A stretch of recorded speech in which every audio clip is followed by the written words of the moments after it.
What up, YouTube? It's your boy Jerome, and I'm coming to you tonight with the review for Love and Hip Hop New York Season 9, the reunion. This is part 1.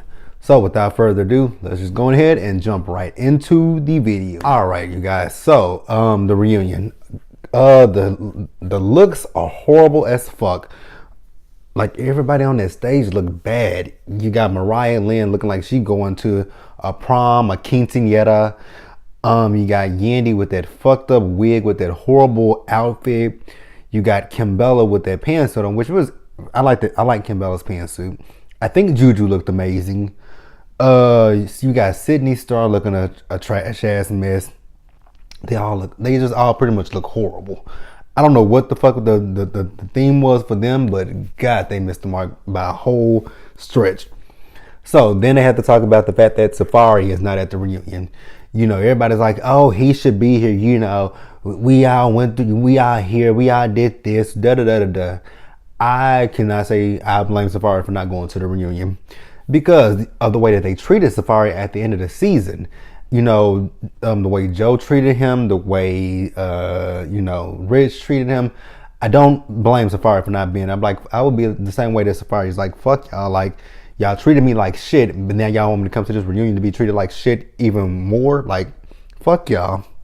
So before we really get started with the reunion, you know, Nina, I don't know if I said it, but Nina Parker's hosting it again.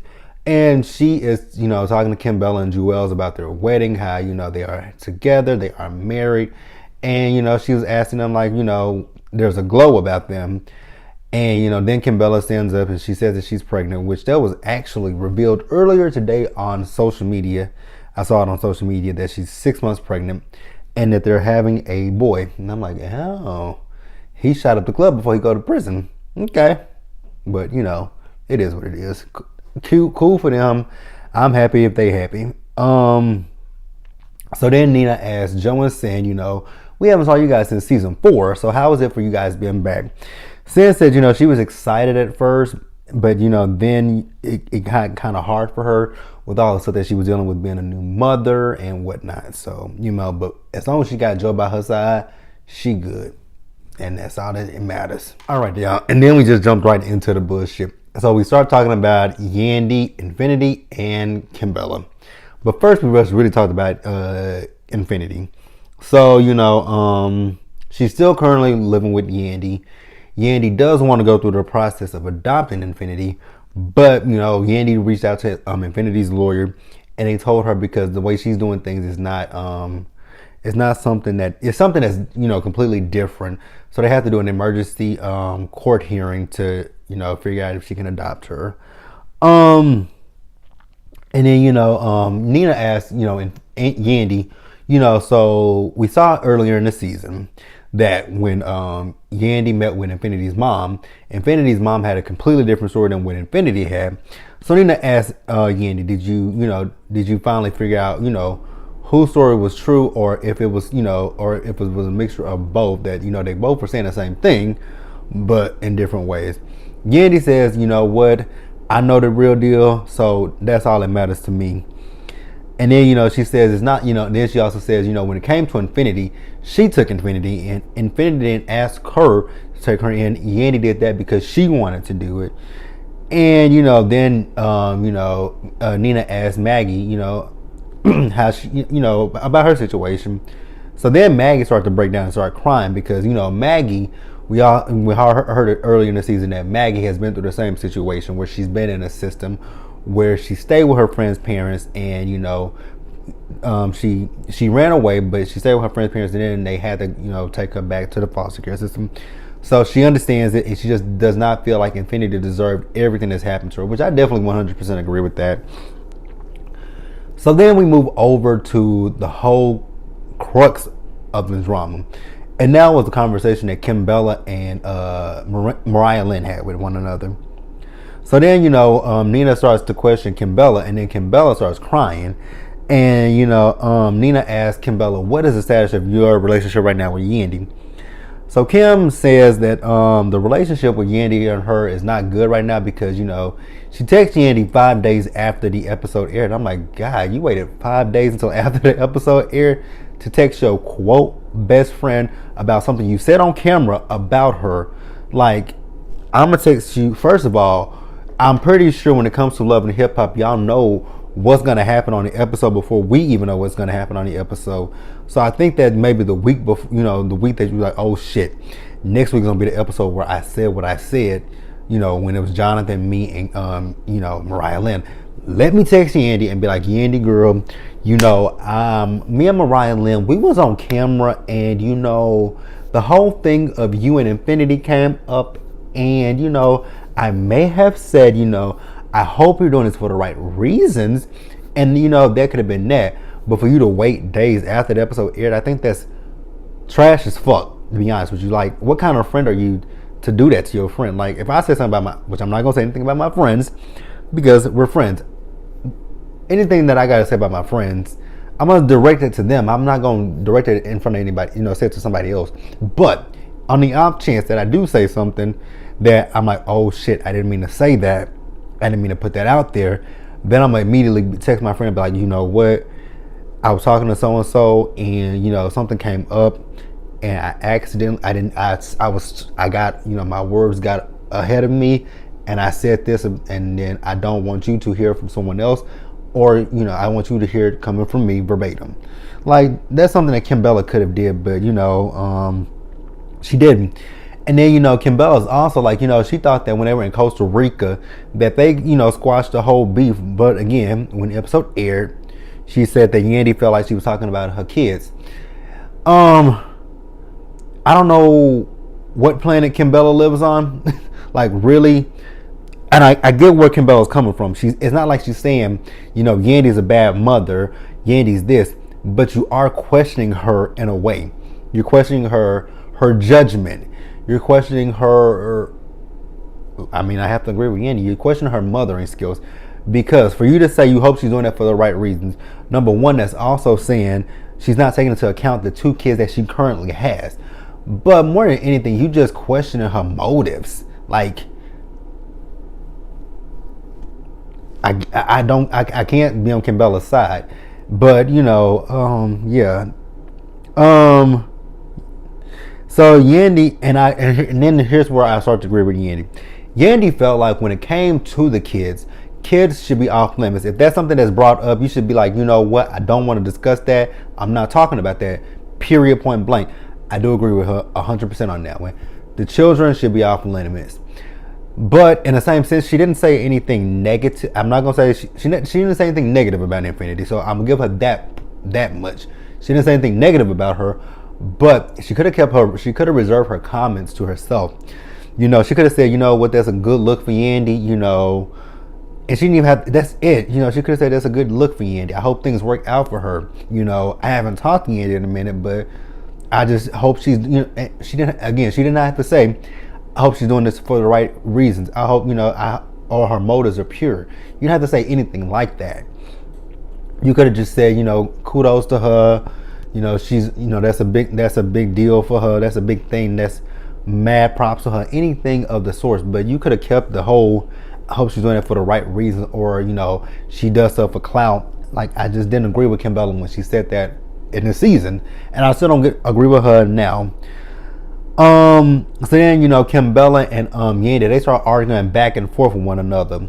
And then Joel stands up and he's like, what, we need to nip this in the bud. Like, either y'all gonna let this go, or y'all gonna either be friends or let this shit go. One of the two. And I definitely agree with Joel's. Like, I'm tired of talking about this shit, to be quite honest with you. It's stupid. Kimbella's, like I said, should have kept her fucking mouth closed and never said anything. So I definitely agree with what Joel said. So then, Mariah Lynn, she apologizes to Yandy. And, she said how she's reached out to Infinity. And she did tell Infinity that, she just it was just coming from a state of, she's been in that situation before where she was, in the system. And, people use them and just put them back in the system, which I've saw that quite a few. I've saw that in my lifetime back in my hometown. There's this family that everybody knows about that used to get these foster kids, get them for the money, never did anything for the kids. The kids will have, odd jobs around town, and you will see the family out in the stores in our hometown mall buying clothes for the for the mom and the daddy and for the kids. But nope, they're biological kids and not the foster kids. And the foster kids just looked tore down and had raggedy clothes, raggedy shoes. So and I understand where Mariah Lynn was coming from. So then Yandy says that when it came down to Mariah Lynn did reach out to her and Mariah Lynn did apologize to her. And Mariah Lynn has also since apologized to Infinity, and she, Mariah Lynn contacts her, checks on her and Infinity. So, that's a good look for Mariah Lynn.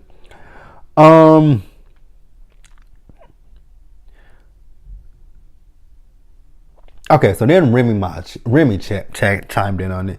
Because she said, when I saw, when Yandy found out, was asked to be in Joel's and Kimbella's wedding, she was happy. But then those emotions that she shows, you can only get mad at somebody that you truly love. But that is true. You only get mad at those that you love. And then she said, you two were looking so happy at the wedding like the Pointer Sisters.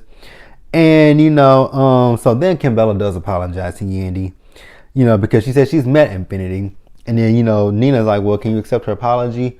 And Yandy's like, you know what? I don't want to talk about that right here. Because I feel so many emotions right now. So I'd rather not discuss it right here, which I understand that. But, I feel like they're going to be good. They get on my nerves, but I think they're going to be good. All right, so next we move over to Kimbella and Joel's. So we all know the situation with Joel's and Kimbella, him going to jail, and they've been split apart. So Joel's now, I think he's regretting a lot of stuff that he's done.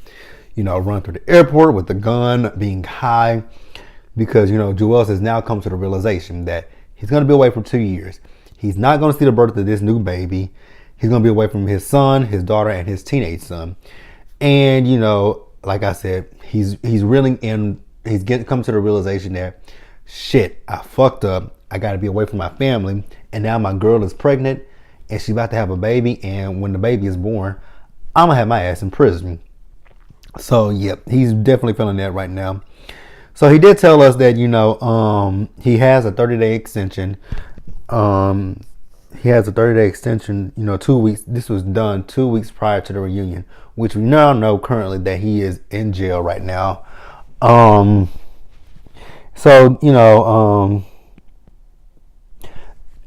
asked, Yandy if she has any advice for Joel's and Kimbella. She said that when it came down to him and Mendices, that they told little Mendices that he was going to the army. I'm like, oh, the army.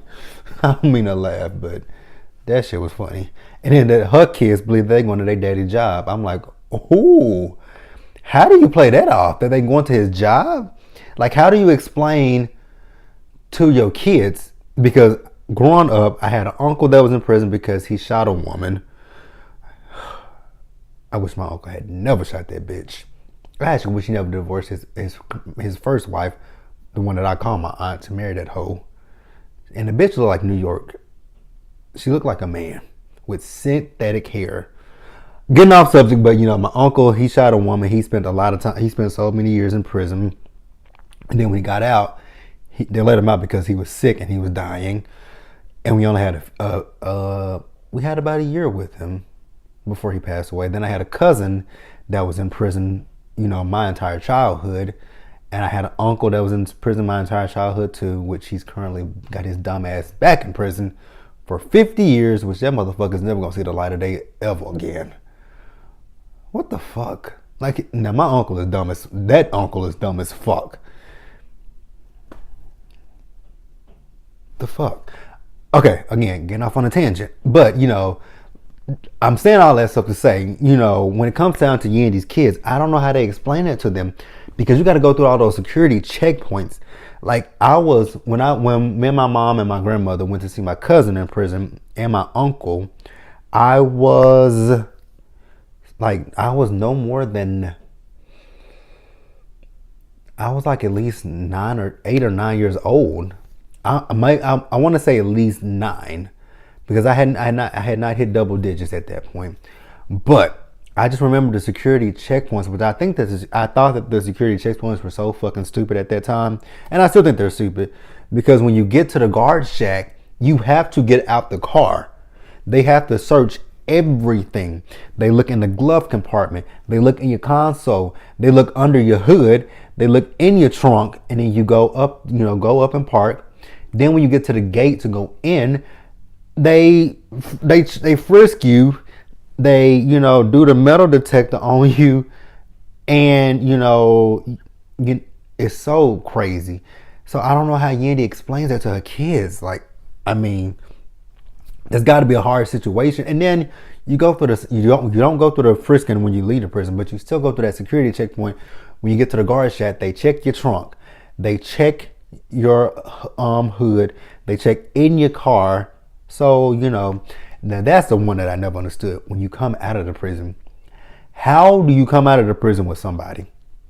I just don't understand that part. But that's why when she said that they tell the kids that they go to visit him at his job, like, how can you explain the whole security checkpoints that you have to go through to see your loved one? Like, I don't understand it, but she does what she does for her kids. So I'm not gonna knock her. I'm not gonna say anything bad about her. Kudos to her, because I just don't know if I could do it. And then Pap, he gives Jewel some sound advice. I can't remember what he said. Didn't really care what he said, to be honest with you. So then Yandy says, what, she wants to be there for Kim. Despite whatever's going on between she and Kim, they kids believe they are cousins, and they want the kids to be together with each other. Which Joel says, what, the kids are together right now. Yandy's mama is with the kids, and so is my mama. And so, they just want to make things work for the kids. So then Nina asked the question, did the sentence make Jewel, decide to marry Kimbella? So Joel says no, that it wasn't the sentence, that he knew that Kimbella was always the girl that he wanted to be with, that he wanted to spend the rest of his life with. He just never felt like he was marriage material. So that's why he never did it. And, Nina asked Kimbella, was she surprised when he proposed to her? She says no, she really wasn't. But, social media makes a big spectacle out of it. And I don't think any of us were too surprised that he did it. I think it was just the timing. But, like I said, Kimbella and Jewel have been together for 10 years. So it's not surprising that he proposed to her and married her. It was just kind of the weird timing that, he's getting ready to go to prison and now he's proposing to her. Nothing wrong with it, but, it did kind of look like, hey, I'm going to jail now, so let me marry you before I go to jail. But, if he says that's not what it was, it's not what it was. And we're going to leave it at that. All right, y'all. So I don't know why we had to have a segment for Sydney Star, but unfortunately, we did. And unfortunately, I don't know what the fuck Sydney Star had on, because she looked a hot fucking mess. So, Nina asked Sydney Star, when did you know you was were a woman? She said she knew it at age 8 when she was going to her mama's closet, put on her, heels, put on her wigs. And then they showed a picture of Sydney Star before her transition. And, she was an awkward, scrawny little boy.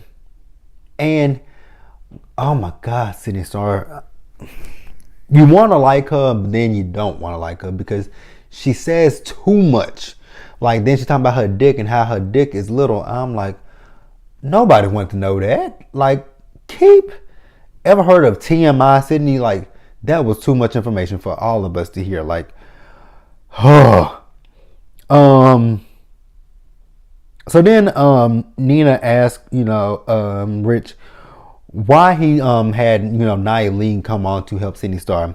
The reason why Rich did that was because Rich said that this was something that he just had no expertise in. So he wants somebody else that could help him with it. I'm like, there's a lot of shit you don't have expertise in, but that's neither here nor there. So then, so Nia says that, she don't hate Sydney, and she doesn't hate Sydney, but she doesn't feel like Sydney wants to really rap. And I'm like, okay. And I agree with her. I don't feel like Sydney wants to rap. I feel like Sydney wants to rap because it's something that's hot and it's what a lot of people are doing these days, So I definitely agree with her. And then Remy says, chimed in and said, when it came down to Sydney, she did not like her content, which I don't think anybody likes Sydney Star's content. And, she says really more so that she raps for a shock factor. And, Remy is like, what, you can rap, but take out the shock factor. Like, you can still rap and talk about being a transgender, the first transgender to do whatever, and make it relate to people. And,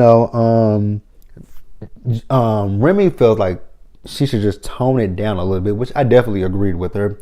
Tone down your look and tone down, talking about really and truly what it is tone down talking about your dick, the transgender this. You can talk about, things that matter to the trans community and make it meaningful in your rap. But the whole gimmick, the whole shock factor, like Remy said, you kind of got to cut that.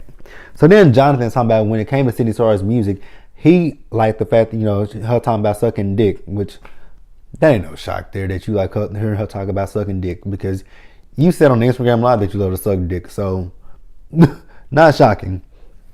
And then, he kind of got defensive because when Remy said that she needs to tone it down, he was like, that's like a white person telling us to tone down our, us of people of color, toning down our ethnicity and whatnot. And I'm like, that's not what she was saying. She was not telling her to tone down her transgender. She was telling her to tone down what she says, tone down her message, because she really doesn't have a message. But that's what Remy was saying. If you're going to rap about it, make it meaningful, make it have a message, make it, make somebody understand it. Like, because technically when she's rapping about being a transgender, people take a joke out of what she says. So that's what Remy meant. And I'm just like, Jonathan, how did you not catch what Remy actually meant? But whatever with that one. I was just looking at Jonathan like, okay. So then, Nina asked Sydney Starr, why did she choose Rich?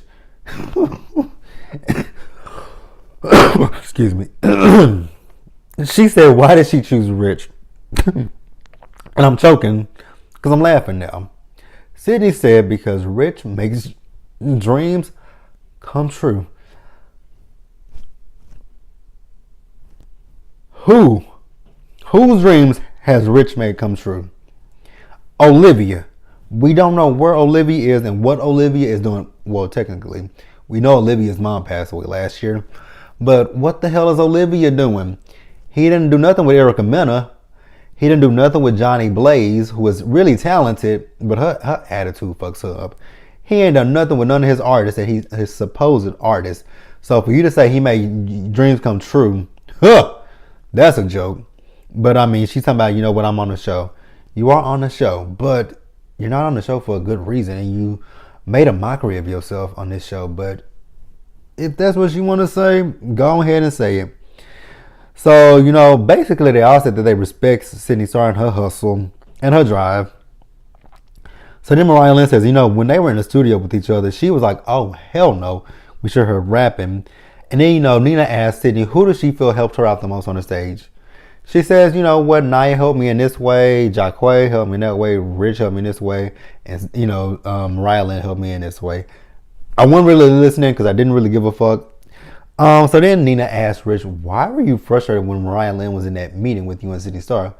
Rich was like, you know what? I would have been frustrated with whoever it was. It didn't have to be Mariah Lynn. It could have been, it could have been Yandy. It could have been, Sin. It could have been anybody, and he still would have been frustrated because that meeting was between him and her.